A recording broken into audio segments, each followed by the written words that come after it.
यूँ तो हमारे देश के अंदर लॉ के अनुसार कोई फिज़िकल रिलेशनशिप बनाने की जो एज है वो 18 साल है, यानी कि मिनिमम इतनी उम्र जो है वो होनी चाहिए एटलीस्ट लड़की के मामले में।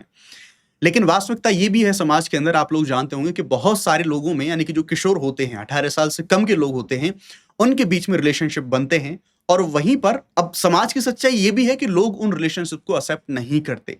फैमिली या फिर समाज उन रिलेशनशिप को एक्सेप्ट नहीं करती, तो फिर जो लड़का होता है उस लड़के को बदला लेने के लिए या फिर लड़के को लड़की से दूर करने के लिए जो पॉक्सो कानून है उसका गलत तरीके से इस्तेमाल किया जाता है। पॉक्सो कानून में उसे फँसा के भले ही वो संबंध लड़के-लड़की के बीच में सहमति से क्यों ना बने हों, उस कानून का दुरुपयोग किया जाता है और उस कानून के दुरुपयोग के माध्यम से लड़के को लंबे समय के लिए जो सज़ा है, वो सज़ा दिलवा दी जाती है। और इसी चीज़ को लेके सुप्रीम कोर्ट ने एक नए क्लॉज़ को ऐड करने की बात करी हमारे कानून के अंदर, जिसे रोमियो जूलियट जो क्लॉज़ है उसके नाम से जाना जा रहा है। नमस्कार, मेरा नाम है शुभम सिसोदिया।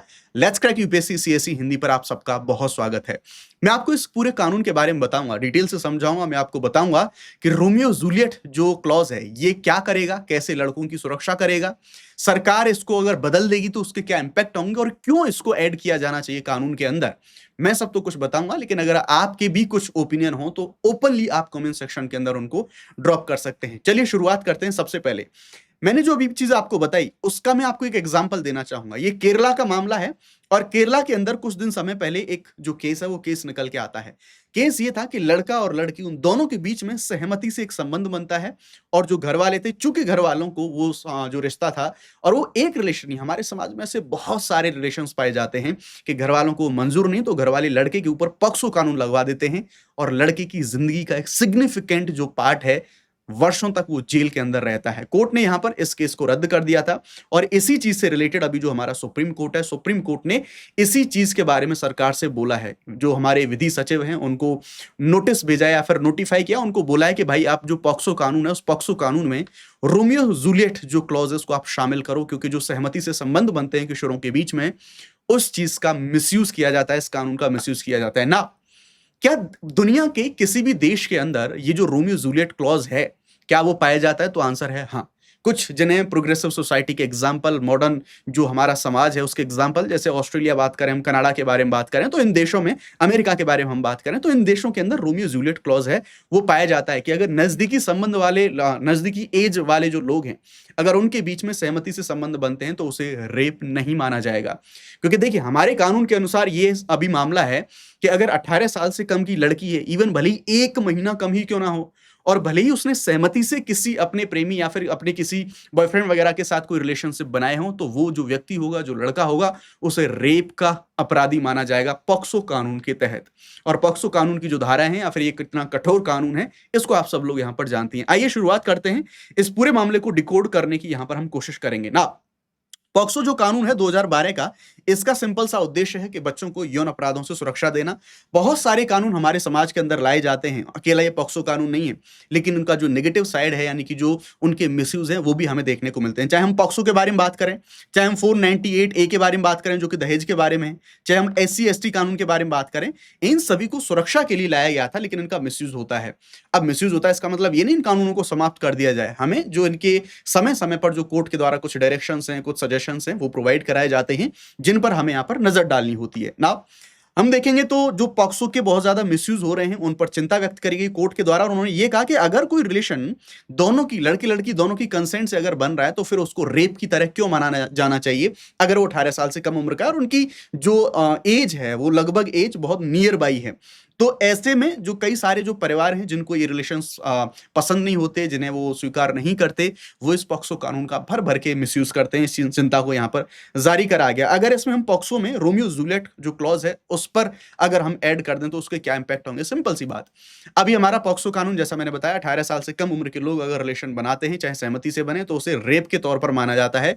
अगर हमने इसको एक्सेप्शन को अगर हमने ऐड कर दिया, रोमियो जूलियट जो क्लॉज़ अगर इसको ऐड कर दिया, तो फिर जो सहमति से संबंध बने होंगे, भले ही वो 18 साल से कम के हों, अगर उनका ऐज गैप बहुत ज़्यादा नहीं है, तो फिर उसको लीगली उसे रेप नहीं माना जाएगा। वो एक अपवाद हमें यहाँ पर देखने को मिलेगा, राइट? ना ये रोमियो जूलियट क्लॉज़ क्या है, एक बार नज़र डालें तो एक प्रकार का लीगल एग्जम्पशन है, एक अपवाद है। अब अगर हम देखेंगे कि अगर क्लोज इन एज दो लड़के लड़की भले 18 साल से कम उम्र के हैं, अगर वो रिलेशनशिप बनाते हैं और सहमति से बनाते हैं, तो फिर उसे वैधानिक बलात्कार नहीं माना जाएगा, उसे अपराध की तरह ट्रीट यहां पर नहीं करा जाएगा। और जैसा मैंने बताया, कनाडा, ऑस्ट्रेलिया और अमेरिका, ऐसी कुछ जगहों पर ऐसे जो प्रोविजंस हैं वो हमें यहां पर देखने को मिल जाते हैं ना। सुप्रीम कोर्ट ने और क्या क्या कहा है इस मामले में? सुप्रीम कोर्ट ने कहा कि बहुत सारे ऐसे केसेस देखने को मिलते हैं जिनमें लड़की के जो फैमिली वाले हैं वो आपत्ति दर्ज कराते हैं, उन्हें वो रिश्ता पसंद नहीं होता, तो लड़के से बदले के तौर पर वो इस पॉक्सो कानून का मिसयूज करते हैं। सहमति आधारित लंबे समय जो सहमति आधारित संबंध होते हैं उसमें भी युवक का एक जो लंबा समय है वो जेल में जाता है। और जब हम किसी कानून को कल्याण के लिए लाते हैं, किसी की सुरक्षा के लिए लाते हैं, फिर वो हथियार बन जाता है, औजार की तरह इस्तेमाल करने लग जाता है, जिसका एग्जाम्पल यहाँ पर दिया गया। तो ये एक जो विधि सचिव को एक जो प्रतिलिपि है इसकी वो भेजी गई कि भाई इस बारे में आप कुछ लोग काम करो। उन्होंने कहा कि यार आप जो ऐसे संबंध सहमति से बन रहे हैं किशोरावस्था में, आप तो उनका अपराधीकरण कर रहे हो, जो कि पूरी तरह से सही नहीं है। एक और जो समस्या को यहाँ पर इंडिकेट करा गया, इनइक्वालिटी समाज के बीच में, कि अगर मान लो लड़का कमजोर परिवार से है, लड़की स्ट्रांग फैमिली से है, तो जो कानून का पॉक्सो कानून या फिर डॉक्यूमेंटों में जो डॉक्यूमेंट्स होते हैं उनमें फेरबदल किए जा सकते हैं लड़की की फैमिली के द्वारा, वो कहीं ना कहीं पॉक्सो कानून को लगवा देते हैं लड़के के ऊपर। क्योंकि पॉक्सो कानून में पुलिस बहुत जल्दी जो शिकायतें उनको दर्ज कर लेती है डेफिनेटली, क्योंकि सेंसिटिव मामला होता है। तो ये बहुत ईजी होता है लड़के को फंसाना ऐसे केसेस में। सुप्रीम कोर्ट के द्वारा जैसा यहाँ पर बोला गया, आयु में हेरफेर कर लिया जाता है और गलत एज दर्शा दी जाती है फैमिली वालों के द्वारा, तो कोर्ट ने इस चीज को भी यहाँ पर इंगित किया ना। अगर हम बात करें आयु निर्धारण के बारे में, तो हमारे यहां पर एक कानून है जिसके बारे में हम बात करेंगे, जुवेनाइल जस्टिस लॉ 2015। इसमें धारा 94 है जिसका उल्लेख यहां पर कोर्ट के द्वारा करा गया। और इसने ये कहा कि इसके अनुसार अगर आपको किसी बच्चे की अगर एज का निर्धारण करना है, तो पहले आप कुछ चीजों का इस्तेमाल करें, जिसमें आप क्या क्या कर सकते हैं, जिसमें आप पहले उसकी प्राथमिकता दें स्कूल और नगर निगम के जो दस्तावेज हैं उनको लेके। अगर उनसे आपका काम बन जाए तो फिर जरूरत नहीं है, अदरवाइज आपका जो चिकित्सीय परीक्षण है यानी कि ऑसिफिकेशन टेस्ट है, उसे आप लास्ट ऑप्शन के तौर पर इस्तेमाल करिए। और ये जो व्यवस्था है, ये पॉक्सो का जो दुरुपयोग है उस दुरुपयोग को यहां पर सीमित कर रही होगी, इसलिए इन सभी प्रोविजंस को यहां पर ऐड करा गया ना। हमें रोमियो जूलियट जो क्लॉज है उसकी आवश्यकता क्यों है? तो सिंपल सी बात कि जो बाल संरक्षण का अर्थ यह है कि उसे अपराधी नहीं बनाना। सिंपल सी बात यहां पर यह है कि अगर कानून का उद्देश्य दुरुपयोग से कमजोर हो रहा है तो फिर उसे हमें रोकना भी होगा। संतुलन आवश्यक है। हम ये नहीं कह सकते कि पॉक्सो को ही खत्म कर दो, नहीं। पॉक्सो में अगर कुछ प्रॉब्लम है तो उसमें हम ऊपर नीचे चीजों को कमजोर जो चीजें कर रही हैं उस कानून को भी, या फिर अन्य प्रावधानों का उल्लंघन कर रही हैं, तो उसमें कुछ बदलाव हमें करने पड़ेंगे। और इसी को लेकर कोर्ट ने अभी जो केंद्र सरकार है उस केंद्र सरकार के पास में चीजें भेजी हैं कि भाई आप इस पर विचार करो कि आप रोमियो जूलियट जो क्लॉज है उसको क्या आप ऐड कर सकते हैं। सहमति आधारित जो किशोर संबंध है उनका आप अपराधीकरण ना करें, तो ये आवश्यकता हमें देखने को मिलती है। बट कोर्ट ने ये भी कहा, ये जो हमारा रोमियो जूलियट जो क्लॉज है इसका मिसयूज भी हो सकता है। क्यों? क्योंकि जब आप कोर्ट में इसको प्रूफ करने की बारी आएगी कि ये सहमति से संबंध बने थे कि नहीं बने थे, तो इस सहमति से संबंध बने थे इस चीज को आर्टिफिशियली वहां पर गढ़ के दिखाया जा सकता है, इसलिए ऑटोमेटिकली छूट नहीं मिलेगी, बल्कि कोर्ट देखेगा न्यायिक विवेक के हिसाब से गहन जांच करके। कोर्ट की गहन जांच है वो अनिवार्य मामलों में देखने को मिलेगी। अब जिस पॉक्सो कानून के बारे में हम लोग बात कर रहे हैं, उस पॉक्सो कानून की कुछ जो प्रमुख धाराएं हैं जो संरक्षण प्रोवाइड कराती हैं बच्चियों को जिनके साथ में रेप वगैरह होते हैं, या फिर रोमियो जूलियट कानून से संबंध किन धाराओं का बन रहा है, उनको एक बार हम यहां पर समझने की कोशिश करेंगे ना। अगर हम एक बार को देखें तो धारा 2D क्या कहता है? धारा 2D बताता है बालक की परिभाषा के बारे में कि अगर कोई भी व्यक्ति 18 वर्ष से कम का है, चाहे लड़का हो चाहे लड़की हो, बालक के तौर पर उसको माना जाएगा और उसके साथ अगर कोई यौन अगर व्यवहार होता है तो उसे रेप की तरह यहां पर लिया जाएगा। इसी वजह से कहा गया कि अगर सहमति से संबंध बन रहे हैं, 18 साल से कम के लोग हैं, तो उसे रेप की तरह हम ना लें, क्योंकि इसका मिसयूज यहां पर हमें देखने को मिल रहा है। ठीक है, तो पहली चीज तो ये देखी गई। दूसरा, पेनिट्रेटिव सेक्सुअल जो असॉल्ट है उसके बारे में धारा 3 ये कहती है कि 18 वर्ष से कम आयु के बच्चे के साथ कोई यौन संबंध बनाता है तो उसे पेनिट्रेटिव सेक्सुअल असॉल्ट बोला जाएगा, चाहे ये संबंध सहमति से क्यों ना बना हो। और अगर ये पेनिट्रेटिव सेक्सुअल असॉल्ट है तो मैं आपको अगली धारा इसकी जो 4 है वो ये बताएगी कि आपको 10 साल से लेके आजीवन तक जो कारावास है वो कारावास हो सकता है अगर ऐसा यहां पर होता है। तो सिंपल सी बात, अभी का कानून हमारा ये कहता है कि 18 साल से नीचे का कोई व्यक्ति है, उसके साथ में अगर आप रिलेशनशिप बनाते हैं यानी कि पेनिट्रेटिव सेक्सुअल असॉल्ट करते हैं, तो फिर वैसी कंडीशन में उसे रेप माना जाएगा और रेप के चार्जेस फिर उस लड़के के ऊपर लग रहे होंगे। यानी कि जो किशोर प्रेम संबंध हैं वो कई बार यहाँ पर उनका जो फैमिली वाले हैं उनको दूर करने के लिए, बदला लेने के लिए इसका जो मिसयूज है वो कर रहे होते हैं, जैसा कि कोर्ट के द्वारा यहाँ पर बोला गया। धारा 4 में क्या दंड के प्रावधान है, मैंने आपको बता दिया कि 18 से 19 वर्ष के लड़के के बीच में अगर सहमति बनते हैं, यानी कि भले ही 17 से 17 वर्ष 11 माह की लड़की है, यानी कि 1 महीना बचा हुआ है अभी उसकी उम्र पूरी होने में, और उनके रिलेशनशिप बनते हैं, तो ऐसी कंडीशन में इसका मिसयूज हमें यहाँ पर इस क्लॉज का देखने को मिलता है। ठीक है ना।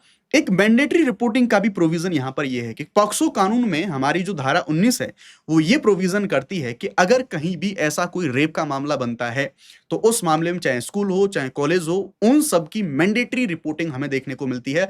मैंडेटरी रिपोर्ट उस चीज को करना पड़ेगा। अब कई बार भले ही सहमति से रिलेशनशिप बने हैं लड़के लड़कियों के बीच में और उन संस्थानों के लिए बन जाता है कि मैंडेटरी रिपोर्ट करना पड़ेगा, तो कई बार ये राइट टू प्राइवेसी है, उस राइट टू प्राइवेसी का उल्लंघन भी यहां पर हमें देखने को मिलता है अगर सहमति से संबंध बने हैं उस मामले में भी ना।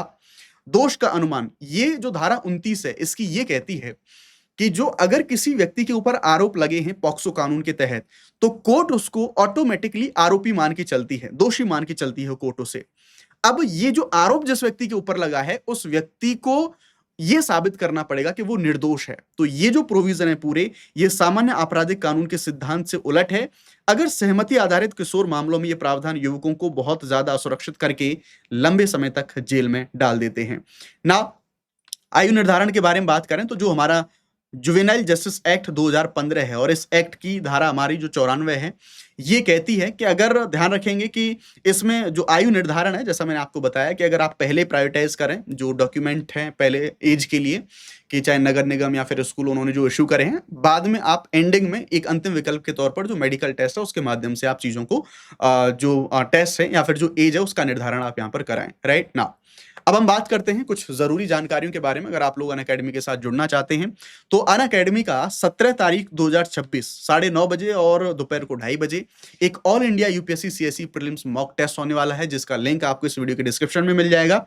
और अगर आप पेड बैच में हमारे जुड़ना चाहते हैं तो जस्ट 24,999 इसके तहत आप लोग जो हमारे पेड कोर्सेज हैं उनको आप लोग परचेज कर सकते हैं। ध्यान रखिएगा, फॉर मैक्सिमम डिस्काउंट आपको शुभ 50 कोड है, इस कोड का आपको इस्तेमाल करना होगा, आपको मैक्सिमम डिस्काउंट मिल जाएगा। हमारे हिंदी इंग्लिश बाइलिंगुअल सारे के सारे जो बैचेज हैं वो सारे के सारे बैचेज लाइव हो चुके हैं, आप हमारे साथ यहाँ पर जुड़ सकते हैं।